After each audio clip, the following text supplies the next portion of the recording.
Currently in the United States, there are 74 million Americans covered by Medicaid and the Children's Health Insurance Plan. So this doesn't affect a small number of people, some of these changes that have been proposed. There's 16 million that have been added to Medicaid and CHIP since the first open enrollment period of the Affordable Care Act back in October of 2013. 11 million of those Medicaid enrollees have been in the 31 states in the District of Columbia that expanded Medicaid. In 2015 in the United States, we spent $550 billion on our Medicaid program, about 63% of which was federal spending. The way we reimburse states that run the Medicaid programs is partially through state funding and also federal funding.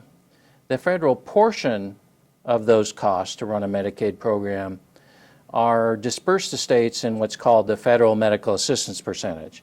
And the Federal Medical Assistance Percentage works, it compares a state's per capita income to a federal per capita income, and it bases that amount based on that. So the minimum statutorily that the federal government covers of a state's Medicaid program is 50%.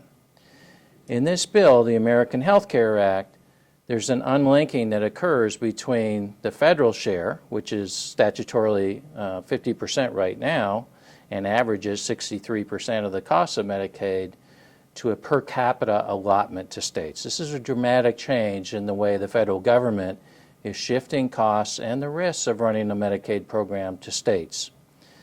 This affects not only the 11 million Americans who have gained coverage through Affordable Care Act Medicaid expansion in those 31 states, it also affects the majority of those eligible in Medicaid through various categories, including the 70 million or so that are covered by the federal Medicaid program, and also those 5 million that are covered through the Children's Health Insurance Program.